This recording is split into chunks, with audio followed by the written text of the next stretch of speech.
Mr. President, at the start of this year, I also wish to convey our sincere congratulations to the elected members of the Security Council now taking forth their responsibilities: Denmark, Greece, Pakistan, Panama, and Somalia. As proven in the past year, the elected members have a very important role to play in ensuring the Council upholds its charter duties, and we assure them of our full cooperation. We also thank the briefers, the UN High Commissioner for Human Rights, Volker Turk, Dr. Richard Peppercorn of the WHO, and Dr. Tanya Haj Hassan for their important briefings and compelling testimonies to the Council. I listened today, Dr. Haj Hassan, as I listened to you at the end of November when you addressed the United Nations during the International Day of Solidarity with the Palestinian people. You are a great humanitarian, and you are very faithfully were able to convey some of the messages of the Palestinian people from the Gaza Strip, from the heart of a super humanitarian to the minds and hearts of those who are responsible for the maintenance of international peace and security. On behalf of the Palestinian people, I thank you, and on behalf of the people, our people, especially in the Gaza Strip, I thank you very much. Mr. President, the image of Dr. Hussam Abu Safiya wearing his white gown medical overcoat, symbol of hope and humanity, summoned and walking towards Israeli tanks, embodying death and destruction, will remain forever a reflection of what is at stake in Gaza. Humanity itself. It will show a people standing up against all odds in the face of terrible suffering, trauma, and death. And it will show how lonely they were in that moment. Palestinian doctors and medical personnel are fighting to save human lives and losing their own.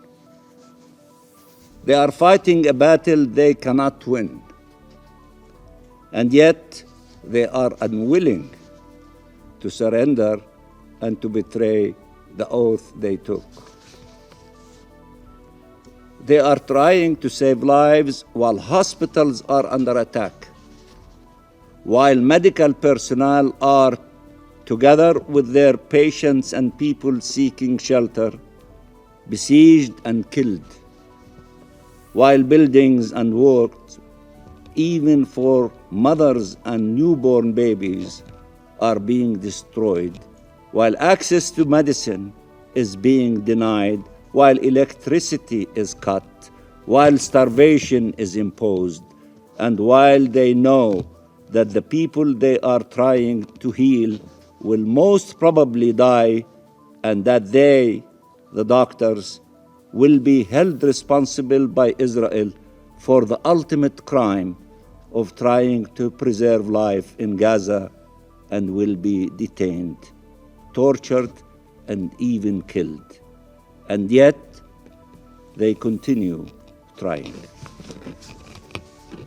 Dr. Mahmoud Abu Nujila, who was killed in an Israeli airstrike on Al-Auda Hospital, wrote a message many months ago on a whiteboard in the hospital normally used for planning surgeries.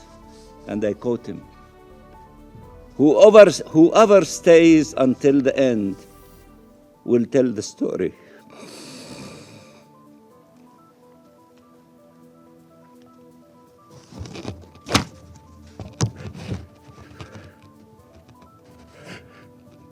We did what we could. Remember us.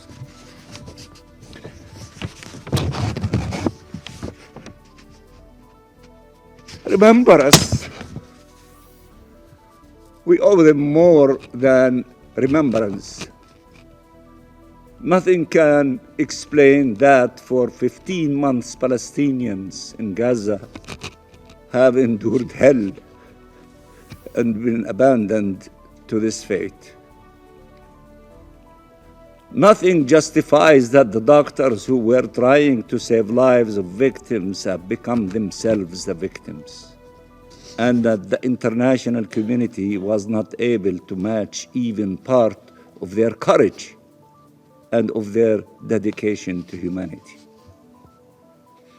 Dr. Adnan Al-Bursh wrote, and I quote, "We will die standing, and we will not kneel. All that remains in the valley are its stones, and we are its stones." End of quotation. Dr. Adnan Al-Bursh was the head of orthopedics at Gaza's Al-Shifa hospital. He became a familiar face across the globe as his videos showed him operating on the injured and the dying with little or no equipment, or digging mass graves with his colleagues in the yard of the hospital, and finally facing the Israeli assault in a hospital where thousands had sought safety. The Israeli army ordered Al-Shifa, its patients, staff, and approximately 50,000 displaced people sheltering in the compound to evacuate before setting the hospital on fire.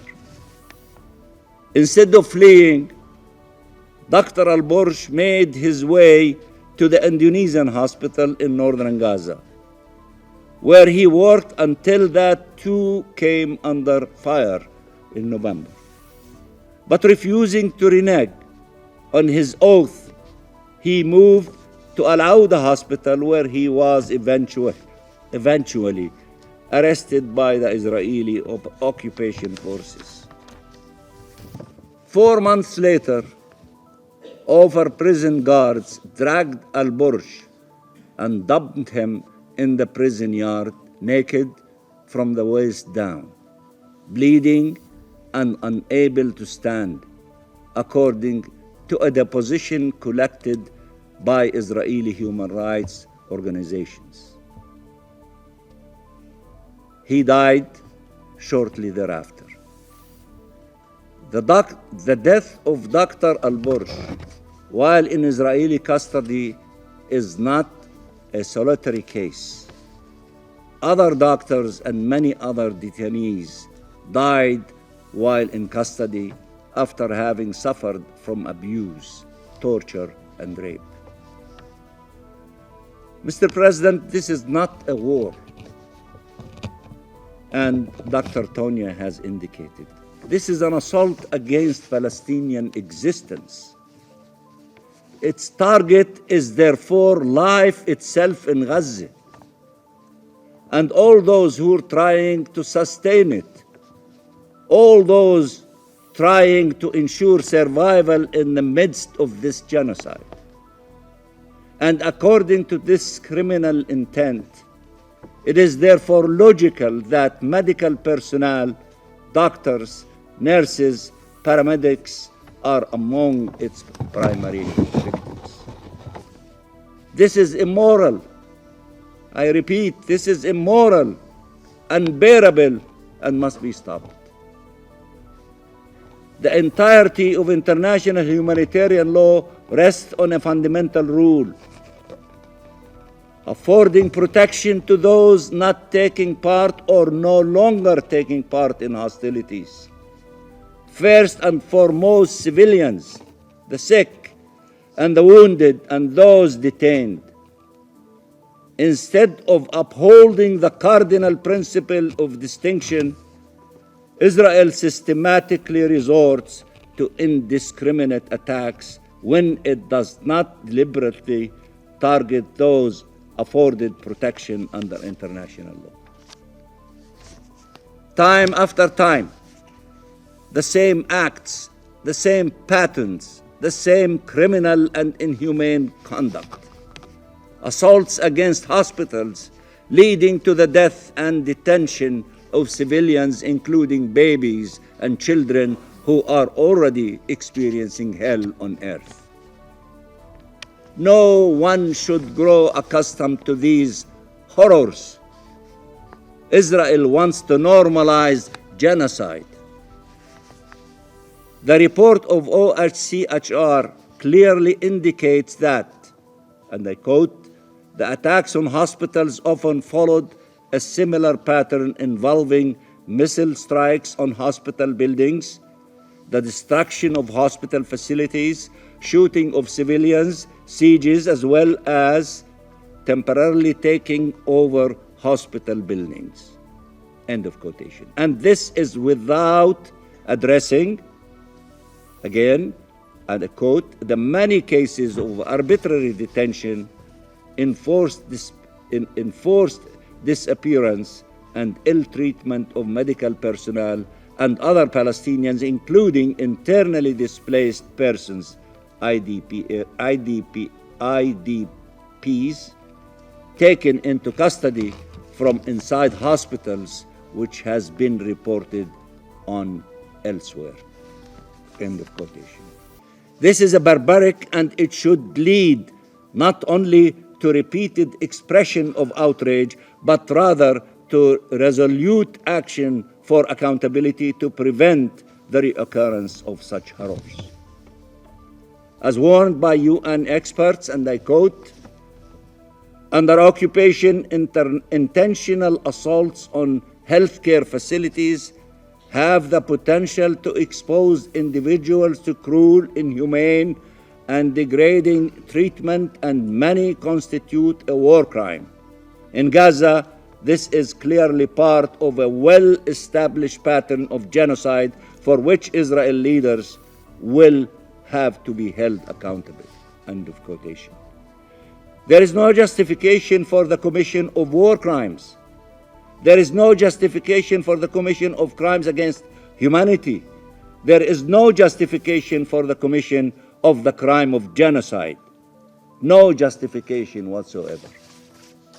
The ICJ provisional measures, orders aimed at preserving the right of the Palestinian people to be protected from acts of genocide, have not only been disregarded by Israel, they have been blatantly breached, materializing the risk instead of addressing it.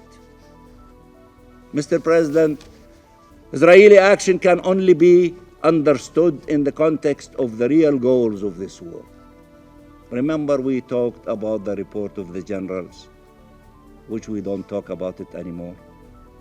Israeli officials and military commanders have often confessed to them. For anyone willing to hear, some they don't want to hear. They like to hear what they like to hear. Israeli occupation soldiers described the actions and instructions of their division chief, division commander of Division 252, Brigadier General Yehuda Vach, stated to Haaretz that his aim was to flatten as much of Gaza as possible to forcibly displace some 250,000 Palestinians who were still present in northern Gaza to take over the land. He's building a private militia from settlers, from relatives, from fanatic soldiers to destroy every day 50, 60 buildings in the Gaza Strip, not to allow Gaza being a place for a single Palestinian to live in it. He was clear that they needed to, and I quote, according to Haaretz, make things hard on convoys that entered and harassed them. Not only there are thieves who steal the trucks, the Israeli soldiers are watching and facilitating this behavior. Insisting, and I continue the quotation, there are no innocents in Gaza. For those of you who think that this is a war against Hamas and not against the Palestinian people, a general, brigadier general, currently in the Israeli army, head of Division 252, there are no innocents in Gaza. Free game, every individual in the Gaza Strip, the Palestinian people. But his greatest insanity, in the words of one officer of the occupation army, and I quote, was the one about moving the Gazans southward and taking land, as much land as possible. End of quotation. It is a war against the Palestinian people. It is a war of genocide to eliminate as many as possible and to allow the situation in Gaza to be not inhabitable by any individual. They don't want Palestinians in the Gaza Strip and later on in other parts of the occupied territory. Evacuation orders and destruction of civilians' infrastructures, including hospitals, and killings and maiming of civilians, including doctors, have to be understood in this context. Either the Palestinians are displaced or they are destroyed. There is no other option. Ethnic cleansing or genocide, and for the time being, it has meant both. Mr. President, the images are out there for all to see of repeated assaults against our hospitals as part of the assault on Palestinian life and Palestinian existence. You can see such assaults also in the West Bank by the Israeli occupation forces. They keep claiming the use of human shields. They say Hamas used the people in Gaza as human shields, saying how outrageous it is for combatants to use human shields or to pretend to be civilians when their occupation forces have done both repeatedly. With occupation forces sometimes disguised as civilians, as patients, even pretending to be pregnant women seeking care with her relatives, have conducted military raids against and within hospitals. That is their behavior. For those who try to lecture to you that others are using civilians and human shields, these evidence, these stories were documented and some were caught in the action. We salute all medical practitioners from around the world who have volunteers to help our people in Gaza, as well as all those who have expressed solidarity and provided support to their colleagues in Palestine. Your moral voices give hope to the Palestinian people and all those who cherish and seek to preserve humanity. Everyone needs to choose if they stand by hope and humanity as embodied by the white coat worn by doctors around the world, or if they stand with destruction and death. And those who say they have made the right choice need to act accordingly. Mr. President, Dr. Hussam Abu Safiyyah stated a few weeks before this ultimate assault on the Kamal Udwan Hospital, and I quote, "I refuse to leave the hospital and sacrifice my patients. So the army punished me by killing my son. I saw him die at the entrance gate of the hospital. It was a great shock. I found a grave for him near one of the hospital's walls so that he could stay close to me." End of quotation. Dr. Abu Safiyyah was himself injured, and now he has been abducted, detained, his fate unknown. He refused to leave the victims behind. Can't we display some degree of that same courage? The plight of Dr. Hussam Abu Safiyyah, who must be immediately released, is but one story from Gaza, among an infinite number of stories of unimaginable loss and trauma, and ache and suffering, and courage and resilience. A story of a people who, while receiving solidarity of peoples and countries around the world, feel abandoned to a terrible fate, enduring a never-ending hell. It is our collective responsibility to bring this hell to an end. It is our collective responsibility to bring this genocide to an end. We have a duty to save lives. This council, you, have an obligation to save lives. Palestinian doctors and medical personnel took that mission to heart at the peril of their lives. They did not abandon the victims. Do not abandon them. End Israeli impunity. End the genocide. End this aggression immediately and unconditionally now. And I thank you, Mr. President.